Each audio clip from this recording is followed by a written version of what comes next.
Seja bem-vindo ao canal da Terceira Igreja Presbiteriana de Cotia, uma igreja reformada que glorifica a Deus por meio de pregações expositivas e vida em santidade. A mensagem a seguir foi gravada em um de nossos cultos. Venha nos visitar no próximo domingo às 18 horas. Inscreva-se no canal e ative as notificações para receber novas mensagens. Para mais conteúdo, siga-nos também no Spotify e no Instagram. Podem se assentar, irmãos. Chegou a hora da palavra do Senhor. Vamos abrir nossas Bíblias no livro do profeta Ageu, capítulo de número 2. O livro do profeta Ageu está lá no final do Antigo Testamento, entre os profetas menores. Para quem está com a Bíblia, que é daqui da igreja, é a página número 717.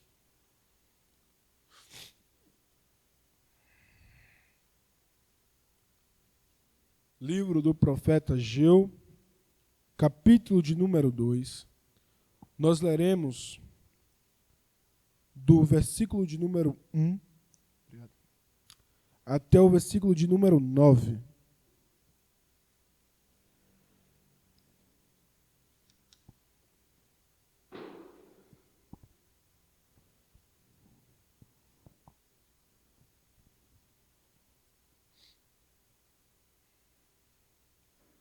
Ageu,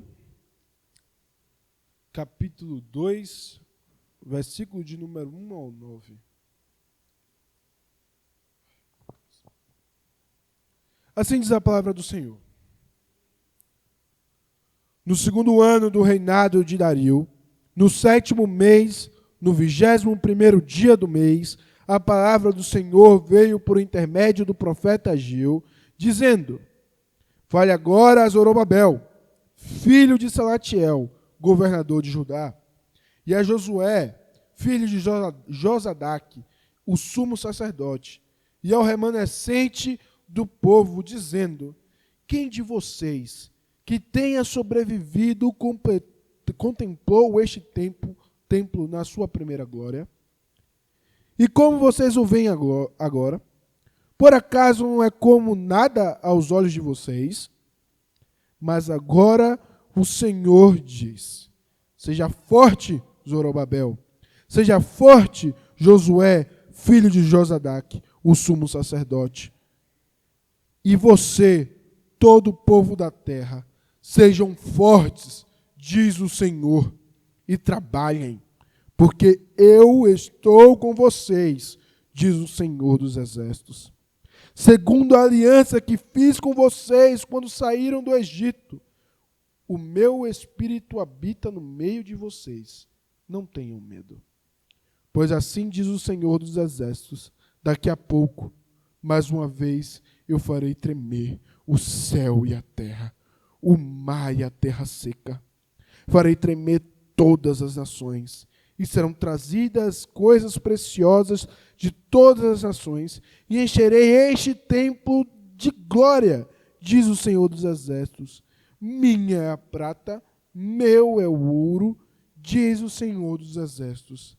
A glória deste novo templo será maior do que a do primeiro, diz o Senhor dos Exércitos.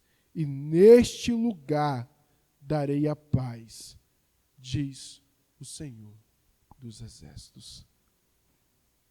Queridos, o tema do sermão de hoje é: esforcem-se no trabalho para o Senhor. Esforcem-se no trabalho para o Senhor. Esforcem-se mesmo que o trabalho seja desanimador, pois o Senhor está conosco, porque Ele terminará o trabalho de nossas mãos. Antes de expormos o texto, vamos orar, pedindo a iluminação do Senhor. Santo, santo, santo e glorioso Deus, estamos diante da Tua palavra, Pai. Nos dá um pouco mais do Espírito que a escreveu. Nos dá um pouco mais do Teu Espírito Santo para que nós possamos entender e interpretar corretamente a Tua palavra. Para que ela alcance os nossos corações e encontre guarita lá. Para que ela seja escondida lá, onde nós podemos viver ela de verdade. Para que aquilo que está nesse texto nos anime a obedecer a Ti. Nós pedimos isso em nome de Jesus Cristo, o Teu único Filho, aquele que foi morto em nosso lugar, mas vive e reina para sempre. Amém. Faça valer a pena. Essa é a frase de um filme bastante conhecido, um filme de Oscar, chamado O Resgate do Soldado Ryan. Essa é a frase mais importante do filme. Faça fazer valer a pena. Nessa história, muitos homens, liderados por um capitão chamado John Miller, são enviados no meio da Segunda Guerra para resgatar um soldado, James Ryan. Esse soldado é o filho mais novo de 4 irmãos. Seus outros 3 irmãos morreram na guerra. E por conta disso, essas informações chegam todas juntas ao comandante das tropas americanas. E por pena de sua mãe, ele fala assim: eu não posso enviar esse telegrama, esses 3 telegramas para a mãe dele e não enviá-lo para casa. Eu preciso enviá-lo para casa. Só que Ryan era um paraquedista. Ele caiu no meio das forças inimigas. Por isso são enviados alguns homens, uma tropa de homens, para ir buscá-lo. Liderados pelo capitão John Miller. Esse capitão e sua tropa passam por diversas situações. E o filme vai se passando, a história vai se passando, e a cada tempo, cada minuto, um dos soldados morre. Esses soldados eram mais experientes, alguns deles muito mais habilidosos e inteligentes do que Ryan. Eram mais úteis para o seu país naquela guerra do que Ryan. E mesmo assim, aquelas vidas todas, durante o filme inteiro, tem se dito, estão sendo desperdiçadas para salvar um único homem. No final do filme, o capitão, ele é atingido e está para morrer. Ele segura então Ryan e diz: faça valer a pena. Esse é o clamor de um coração angustiado, de um coração triste, um coração solitário, do coração de um homem que está morrendo, pedindo para aquele garoto, para aquele menino, fazer o trabalho de suas mãos valerem a pena. Como que diz, por favor, não faça com que todo esse sacrifício seja inútil. Faça o trabalho de nossas mãos valerem a pena. Esse texto fala de algumas pessoas que contemplaram o trabalho de suas mãos, mas a angústia tomou o seu coração, porque para eles talvez não tenha valido a pena. Por isso que o sermão de hoje é: esforcem-se no trabalho para o Senhor.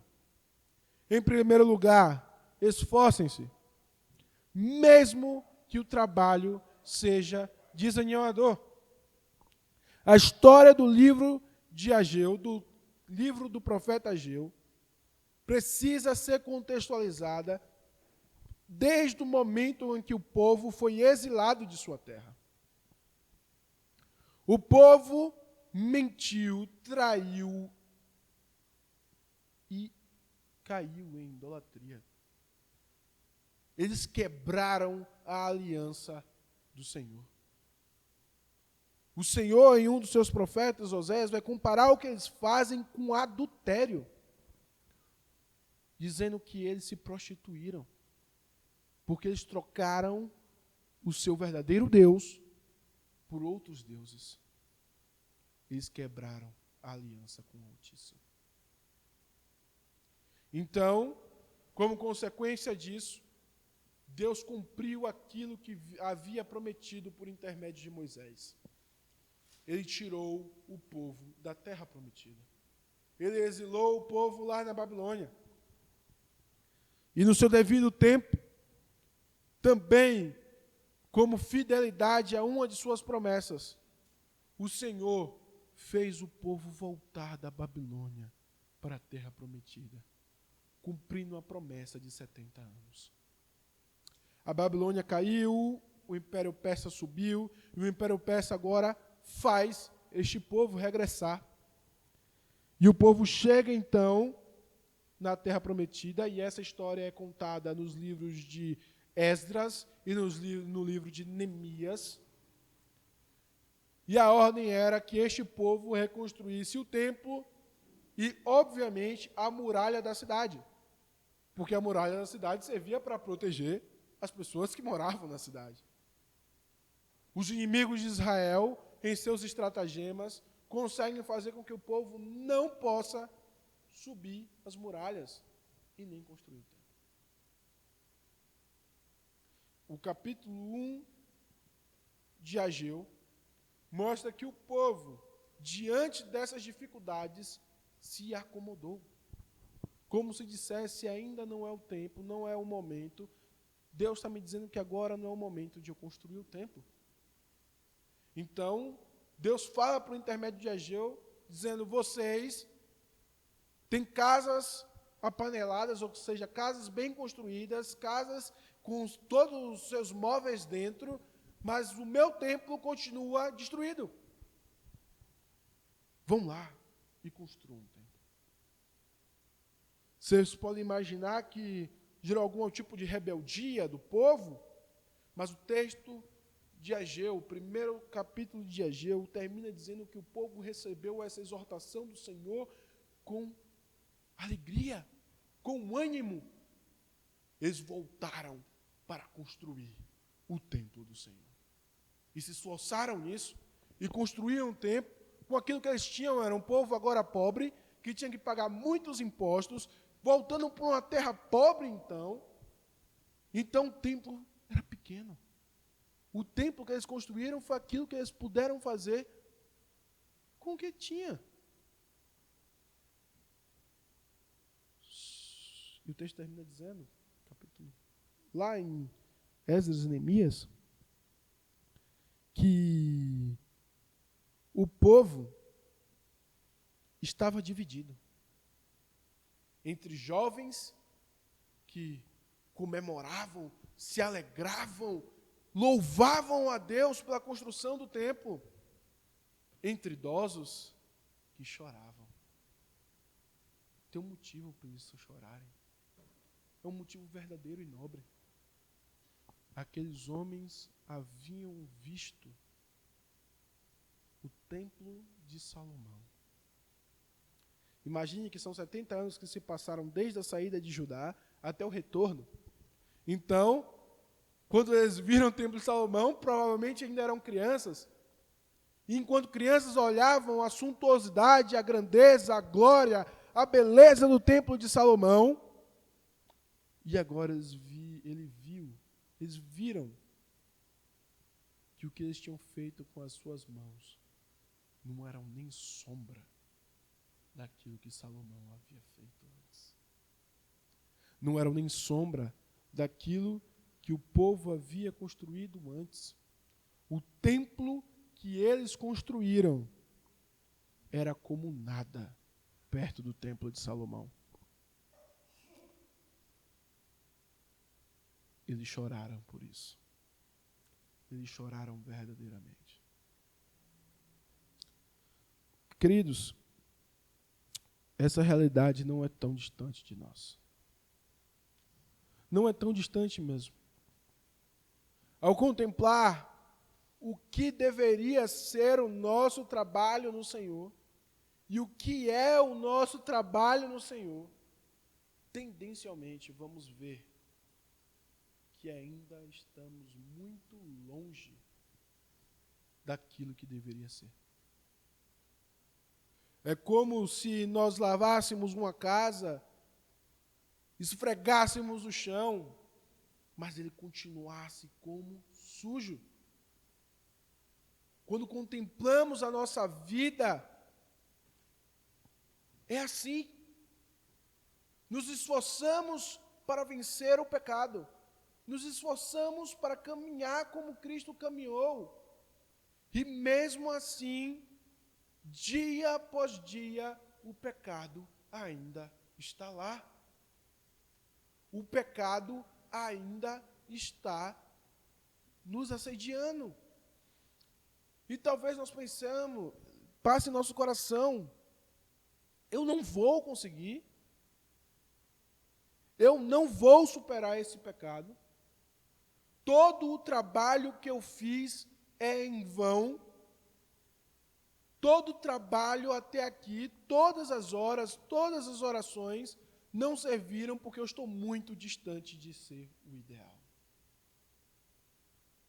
É assim na nossa vida pessoal, é assim na nossa vida comunitária, e nós vemos a nossa congregação, e nós trabalhamos, e nós vamos para a igreja todos os dias, e nós oramos pela igreja, mas ela não é lotada, não é cheia, não é uma mega igreja com mais de 1.000 membros. Ainda temos uma pequena comunidadezinha. E talvez se nosso coração passe, esse esforço não está sendo o suficiente. Nosso esforço não rendeu frutos. É isso que Deus está perguntando a eles. Claro, é uma pergunta retórica, ele está dizendo, não é isso que passa em seu coração? Não é isso que está no seu coração? A resposta de Deus a isso é, esforce-se. Esforce-se. Continuem trabalhando. Continuem trabalhando. Por mais que o templo seja pequeno, por mais que o templo seja distante daquilo que era o templo de Salomão, por mais que na sua vida pessoal você ainda esteja distante do objetivo que é Cristo, você ainda não é tão piedoso, por mais que isso tudo seja verdade, continue se esforçando. Continue se esforçando. Esforce-se no trabalho do Senhor. É verdade, irmãos. É verdade que quando confrontado com a piedade de alguém mais piedoso que nós, talvez nosso coração fique abatido, dizendo eu deveria ser assim, ou estou muito longe de ser bom. Tive essa experiência algumas vezes, tanto pessoalmente, quando vendo histórias, lendo histórias de grandes homens do passado que fizeram tantas coisas, e você fica aterrado com o que aqueles homens conseguiram fazer, com o que eles tinham, com a perseguição que eles passavam, e como eles mantinham uma vida devocional, e oravam, e liam a palavra, e expunham a palavra, e fizeram grandes coisas no nome do Senhor. E eu falo, eu não sou tão piedoso como eles são. Estou longe de cumprir os pré-requisitos necessários. O meu trabalho, tudo que eu me esforcei, ainda é muito pouco. A glória daquele templo é menor do que a que eu construí. É maior do que a que eu construí. É assim que estava o povo de Israel. Trabalho feito, mas aterrados, porque parecia que não significou nada. Que tudo que eles tinham feito era em vão. Só que o Senhor diz, trabalhem. trabalhem e se esforcem. Trabalhem e se esforcem. Em segundo lugar, trabalhem e se esforcem, pois o Senhor está conosco. Trabalhem e se esforcem, porque o Senhor está conosco. Veja o que representava o templo.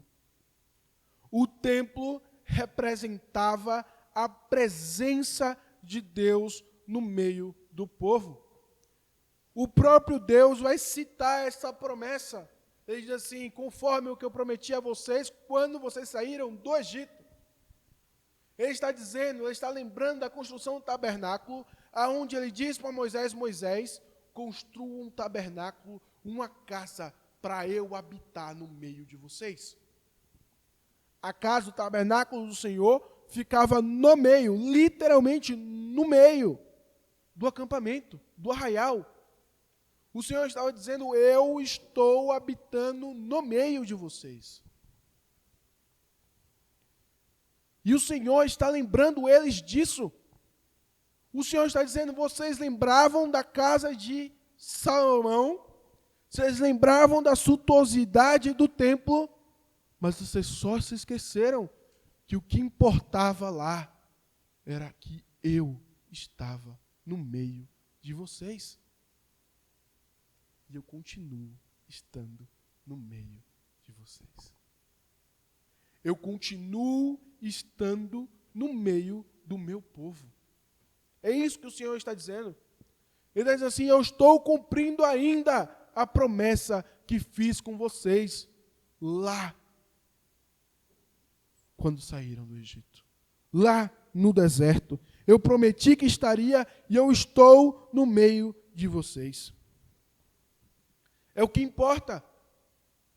O templo, o propósito do seu trabalho já está completo, porque eu estou no meio de vocês. Veja, isso é uma informação importante para a nossa vida. De fato, o trabalho é necessário. O trabalho para o Senhor e pelo Senhor é necessário. Não porque Ele precisa de algo das nossas mãos, mas porque Ele nos convoca a trabalhar. Não porque de alguma forma o Senhor precisa da minha ajuda, mas porque no Novo Testamento, como no Antigo Testamento, o Senhor nos convocou para trabalhar por Ele. Ele nos chama a ser operosos em boas obras. Ele nos faz trabalhar para o bem, pela verdade.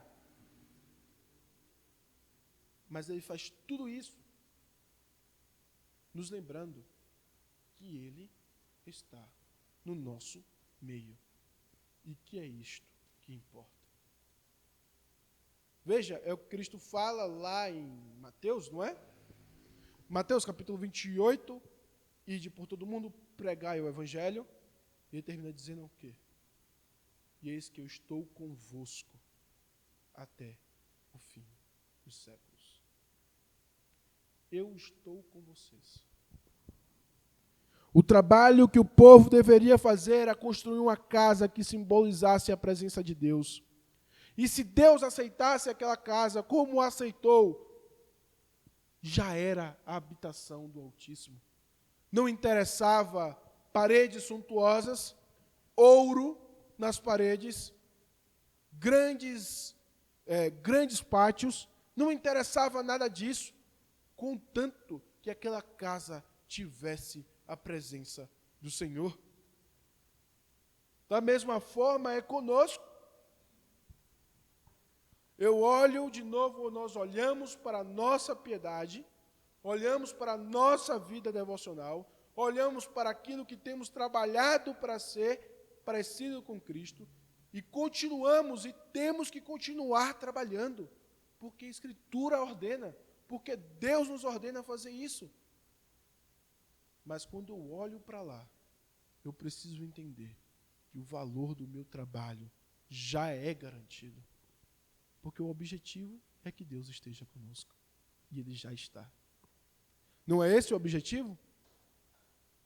Quando pensamos em santidade, qual o texto que vem às nossas mentes? Seguir a paz com todos e a santificação, sem a qual ninguém verá Deus. Qual o objetivo da santificação? Estar com Deus. E a Escritura diz o quê? Você já está com Deus. Você já está com Deus. Mostre-me sua fé sem obras e eu mostrarei a minha com obras. Qual o objetivo da fé? Estar com Deus. Você já está com Deus. Todas essas coisas são necessárias e úteis, mas eu preciso entender que elas já foram completadas em Cristo. Que Deus já valorizou o meu trabalho. Não importa o quão grande ele seja, Deus já fez valer o meu trabalho. É isso que o apóstolo Paulo quer dizer quando ele fala: fiquem tranquilos, alegrem-se, porque eu trabalho para o Senhor. Nunca é em vão. Nunca é em vão. A ideia de culto, nós chamamos assim, é serviço. Quando eu venho para a casa do Senhor, eu venho prestar um serviço. E talvez devêssemos chamar assim. Não estou aqui tentando mudar a ideia de como chamamos culto, mas talvez deveríamos chamar assim no sentido de que muitas pessoas têm perdido a ideia, o senso, a lógica do que é estar aqui. Então vem a igreja para assistir o culto, para prestigiar o culto, para viver o culto. Mas a Escritura diz para nós prestarmos o culto, servirmos o culto. É um serviço a Deus. E quando eu olho o culto, talvez o pregador não seja o melhor, talvez as músicas não sejam as melhores. Esperamos que a música tenha a melhor teologia possível, mas não tem como saber quantos bons cantores nós temos aqui, não é mesmo? Talvez a nossa voz não seja a melhor. E a Escritura me diz que eu preciso me esforçar. Sim, eu preciso me esforçar para prestar o melhor culto ao Senhor. Mas o propósito do culto está completo, contanto que eu preste o culto ao Senhor. Veja, eu preciso me esforçar para cantar melhor os hinos e as músicas, porque eu estou prestando um culto ao meu Deus. Eu preciso me esforçar para isso, para entregar o melhor a Ele.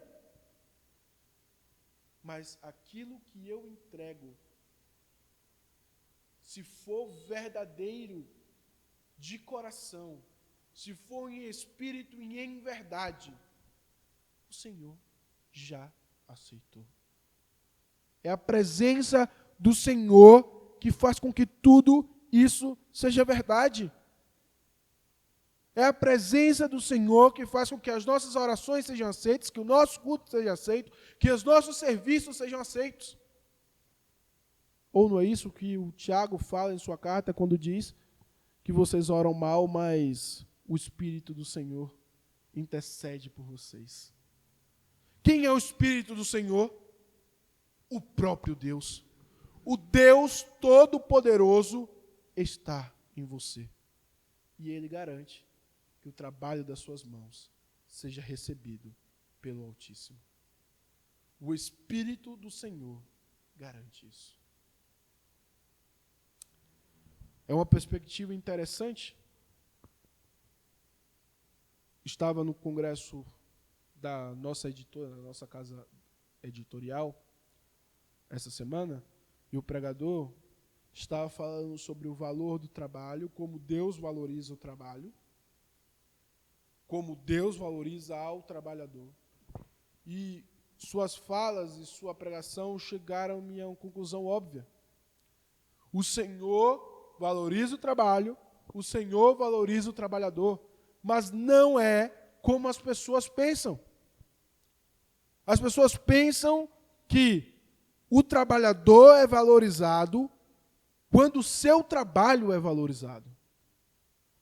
O valor do trabalhador está na qualidade do seu trabalho. Então, o trabalhador é aceito conforme o seu trabalho é aceito. É isso que pensamos quando olhamos para Caim e pensamos, não, o Senhor não aceitou porque a oferta de Caim não era boa o suficiente. Deus recusou a Caim porque ele recusou a sua oferta. Mas nas Escrituras, isso não é verdade. O trabalho é valorizado se o trabalhador for valorizado. É por isso que diz que Deus recusou a Caim e a sua oferta. E aceitou a Abel e a sua oferta. Não importa o quanto um descrente queira fazer boas obras e seja profíncuo em boas obras, o Senhor não aceitará nada de suas mãos. É um exemplo que ele mesmo dá. Ele chama o povo e diz, povo de Israel, os pães da minha casa não são santos, não são puros. E o sacerdote responde, são, claro que são puros. Os pães da sua casa são puros. E ele pergunta, então, se eu trouxer um homem impuro, imundo, e você poderia ser considerado isso por diversas situações, como doenças específicas, ou, por exemplo, ter tocado em um cadáver, deixaria uma pessoa impura. E ele pergunta ao sacerdote, então, se eu trouxer um homem impuro, e ele tocar no pão da minha mesa, ele se tornará puro? E a resposta do sacerdote, conforme a lei mosaica correta, diz, não, ele não se tornará puro. Aí o Senhor pergunta, e se este homem tocar no pão, o pão se tornará impuro? Ele responde, se tornará impuro. Então o Senhor responde para eles, vocês estão impuros, por isso eu não aceito nenhuma de suas ofertas. Assim é o ímpio. A resposta do Senhor é, pode fazer o bem que for, eu não aceito a sua oferta, porque você é impuro. Eu recuso a você e ao seu trabalho. Mas a nós, Ele aceita o trabalho, porque Ele nos aceitou primeiro. Não pelos nossos méritos, mas porque agora nós, em Cristo, não somos impuros. Porque o trabalho é apresentado pelo próprio Deus vivo, o Espírito Santo, e assim sendo, não pode ser recusado.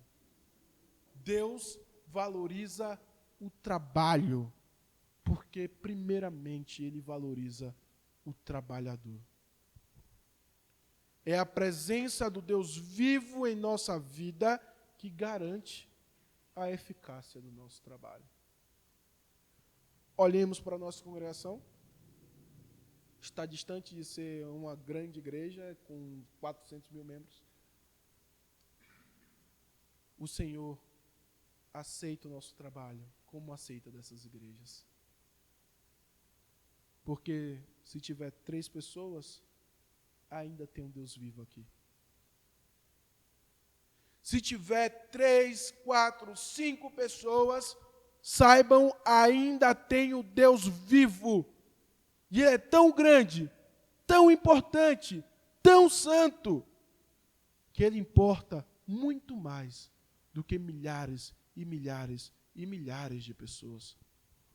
Milhares, milhares e milhares de pessoas não podem acrescentar nada à sua importância, à sua santidade e ao seu poder. O Espírito Santo está no nosso meio.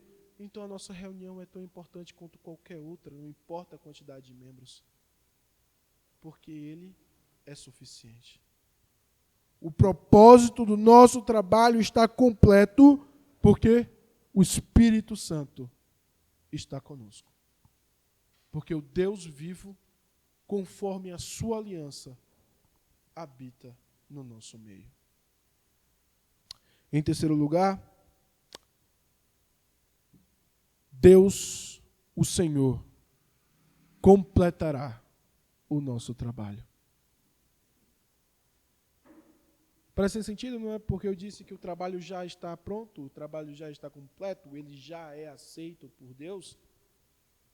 Mas aquilo que podemos ver será completado por Deus. Essa é a promessa. Veja, ele primeiro diz: trabalhem e não tenham medo, porque eu estou convosco, conforme eu prometi lá em Êxodo. O trabalho já está completo. Esse templo já é importante, porque eu habito no meio de vocês. Mas ele ainda completa dizendo: daqui a pouco, me dê um pouco mais de tempo, e vocês verão. Eu farei de novo. Que interessante. Ele relembra o Egito mais uma vez. Talvez ele esteja querendo dizer para aqueles homens: eu já habitei em tabernáculo. Já habitei em terra de casa de pano, no meio do deserto. Vocês acham que eu não aceitaria um templo? Vocês acham que é o templo, o local que importa? Porque ele, mais uma vez, ele lembra do deserto. Lá do Sinai, quando ele fez aliança com o povo, quando a terra tremeu e os montes fumegaram, o Senhor lembra, falando assim: mais uma vez eu farei tremer terra, mar e terra seca. Eu farei isso de novo. E eu ajuntarei todas as nações, e trarei de lá todos os tesouros, e encherei essa casa, e essa casa terá glória maior do que a primeira. Queridos, se a glória que esse texto está falando é a glória visual, de certa forma, isso foi cumprido de fato. Diz os relatos que viram o templo de Herodes, que é esse templo reformado pelo rei Herodes, um rei ímpio. Mas diz os relatos de quem viu o templo de Herodes, que ele era magnífico, ele era majestoso. Talvez a maior construção que já tivesse existido ali. O templo de Herodes tinha escudos de ouro nas suas paredes, escudos gigantescos, que de longe alguns diziam que pareciam até o sol, da forma como reluzia. O templo de Herodes era belíssimo, até mais belo do que o de Salomão. Era maior do que o de Salomão, muito maior em espaço territorial. Talvez Deus tivesse respondido a sua promessa ali. Mas eu acredito que não é verdade. Não era sobre aquele templo, o templo de Herodes, que esse texto estava falando. Não é sobre uma glória material de que esse texto está falando. Talvez essa glória tenha a ver justamente com a presença de Deus. Lembre-se que lá em Êxodo, quando eles terminam de construir o tabernáculo, lá nos últimos capítulos mesmo, é dito que uma nuvem entrou no templo e que ninguém podia entrar. Aquela nuvem era a representação da própria presença do Altíssimo, da glória do Senhor entrando no tabernáculo. Ela vai aparecer mais uma vez lá em Crônicas. Lá no livro dos Reis também. Quando Salomão termina o seu templo, o templo do Senhor, no caso, quando Salomão termina o templo do Senhor, é dito também que a nuvem, a glória do Senhor, entrou naquele templo. Essa descrição não tem em Esdras, não tem em Neemias. Aparentemente, esse templo não recebeu a mesma presença espiritual, especial, que os outros, que o templo e o tabernáculo haviam recebido. Só aparentemente, porque é neste templo que o Deus conosco, o Deus encarnado, irá entrar, irá sacrificar, irá trazer bois e ovelhas para sacrificar, porque ele obedecia a toda a lei. É nesse templo que o Deus conosco vai ensinar e pregar nas festas. É nesse templo que Cristo vai fazer e operar suas maravilhas. Talvez esse templo, se esse for o sentido da promessa, realmente viu uma glória maior do que a do primeiro. Porque ele viu o próprio Deus encarnado, com sua glória como do unigênito do Pai, lá dentro. Mas eu acredito que ainda não é o sentido completo desse texto. Esse texto não aponta para esta casa em si. Assim como o final do capítulo, quando ele diz que escolheu Zorobabel, não aponta para Zorobabel em si, mas aponta para o templo final, Cristo Jesus. É para Cristo Jesus que esse texto aponta. Este templo só representa Ele. É o próprio templo que Cristo vai usar como representação da sua morte e ressurreição. Não é? Quando ele fala assim, destrua esse templo e eu reconstruirei em 3 dias. Cristo é dito como o Deus encarnado que tabernaculou conosco. Ele é o próprio templo do Altíssimo. A glória do templo de Deus é muito maior do que a do primeiro. A glória de Jesus Cristo é muito maior do que a de templos feitos por mão humana. Deus está falando, se esforcem, trabalhem, construam, conforme eu ordenei, conforme a lei manda, façam. Mas quem completará o trabalho sou eu. Sou eu quem vai completar o trabalho. Porque daqui a pouco eu farei tremer céus e terra. Eu trarei tesouros para essa casa, porque minha é a prata, meu é o ouro. Eu farei essa casa ter mais glória do que a primeira. Isso é importante para nós. Todo trabalho que nós fazemos, todo trabalho que prestamos a Deus, temos que entender que Ele é quem vai completar a obra. Se nós pregamos aqui, se nós trabalhamos aqui, se nós pregamos o Evangelho e evangelizamos aqui em Cotia, temos que entender que não é pelas nossas habilidades, mas o próprio Deus completará a obra. Se eu tenho acompanhado alguém evangelizando essa pessoa, pregando a verdade das Escrituras para essa pessoa, e talvez em algum momento toda essa evangelização, todo esse trabalho tenha me desanimado. E eu conheço pessoas que passaram por isso. Quando eu ainda era adolescente, na minha igreja, nossa turma sempre foi muito próxima, porque nós tínhamos sido da UCP juntos desde pequeno. Então nós fomos todos juntos para a UPA, um ano antes, um ano depois, nós éramos muito próximos. Mas teve um amigo nosso que logo quando entrou na UPA, logo quando entrou na adolescência, começou a sair da igreja. Começou a se desviar. E ele morava lá perto da rua da igreja, eu morava em um bairro bem mais distante. E um colega que morava junto dele, todo dia ia lá e chamava ele, vamos para a igreja. Vem, vamos lá para a escola dominical. Vem, vamos lá ouvir a palavra. Até que certo dia, depois de algum tempo, na verdade até um ano, nós estávamos pensando em como iríamos trazer ele de volta, como iríamos pregar o evangelho para ele. E esse nosso colega virou para nós e falou, olha, vocês podem fazer o que vocês quiserem, mas eu não vou falar mais nada. Eu cansei. Todo dia eu chamo ele. Todo dia eu chamo ele para vir para a igreja. Eu estou cansado. Porque ele faz chacota, porque ele não se importa. Eu estou cansado, não vou fazer mais nada.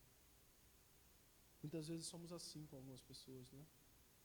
Falamos de Cristo, falamos do Evangelho, falamos da palavra de Deus. Chamamos para a casa do Senhor. E a pessoa não aceita, e parece não mudar, parece não se importar, parece que está piorando. E a gente fala assim, já deu, não dá mais, o trabalho foi em vão. O Senhor completará a obra. Não a que nós desejamos, não sejamos todos como o profeta Abacuque foi em alguns momentos. Não é que nós desejamos, ele completará a obra conforme a sua vontade. Se for da sua vontade que aquela pessoa nunca chegue ao conhecimento da verdade, assim será.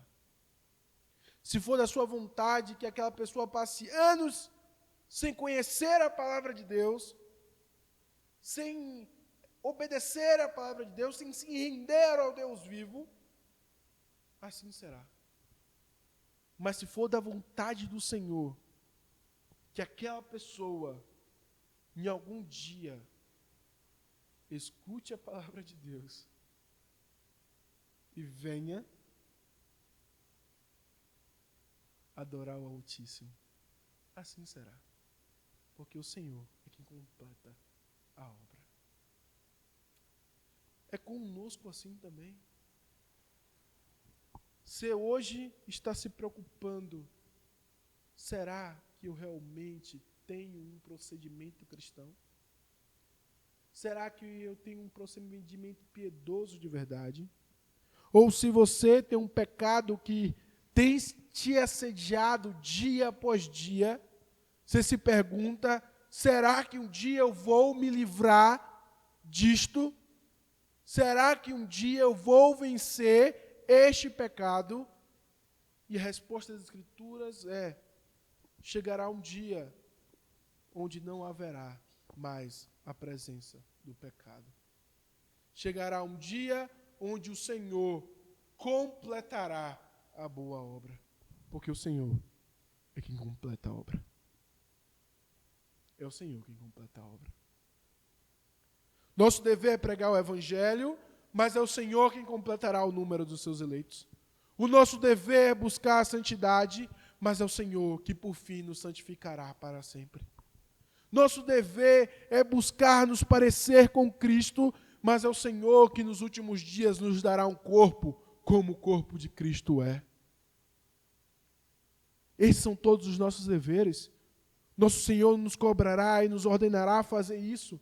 Devemos trabalhar, mas é o Senhor quem contempla e quem vai completar a obra. Queridos, isso deve nos confortar, porque se temos responsabilidade, temos o conforto de que é o Senhor quem faz todas as coisas em nossa vida.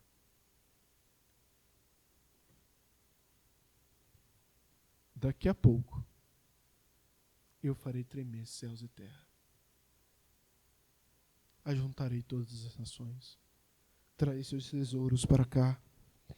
Minha é a prata, meu é o ouro. A glória deste novo templo será maior do que a do primeiro. A glória será maior.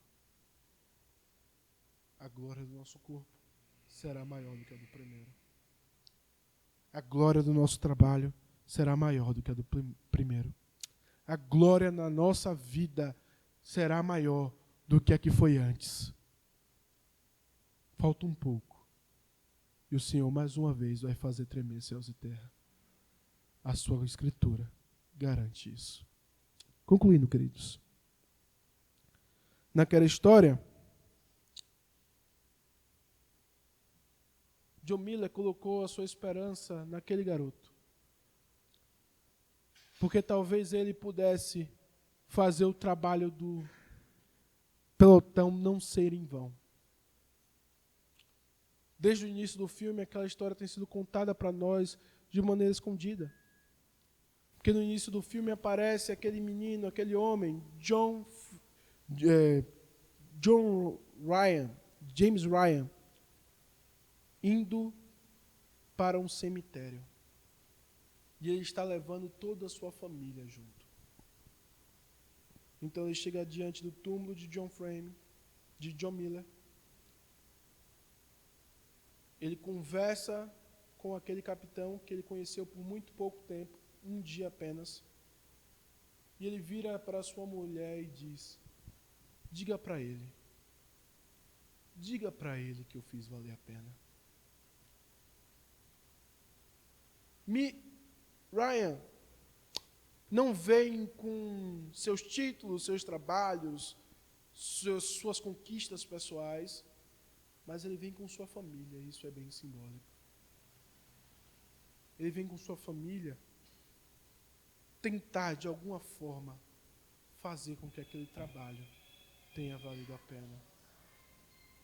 Porque talvez, se aquele homem visse a família que ele construiu, talvez se aquele homem visse a sua amada esposa e seus filhos, ele entendesse que o sacrifício valeu a pena. Queridos, não precisamos colocar esperança em uma pessoa, em seres humanos. É no Senhor que está a nossa esperança. Ele falará para você: vem, filha, seu esforço valeu a pena. Nenhum esforço no Senhor é em vão. Nenhum esforço no Senhor é em vão. Vamos orar.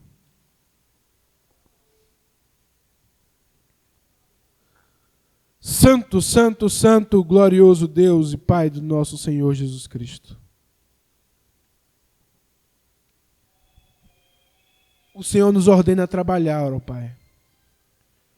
Nos ordena a trabalhar por Ti, por Tua obra, pelo Teu reino. Nos diz qual o valor desse trabalho e por que devemos fazer isso.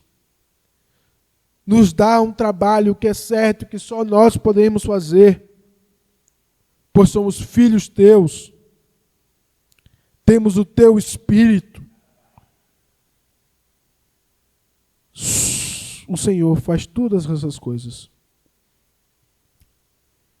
Mas Te agradecemos, ó Pai, porque o Senhor garante que não é nas nossas mãos mortais e frágeis que está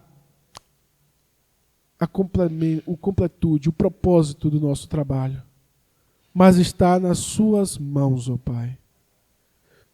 E o Senhor fará valer a pena no último dia. O Senhor garante que o nosso trabalho não é vão. Nós Te agradecemos por tudo isso. Em nome de Jesus Cristo. Amém.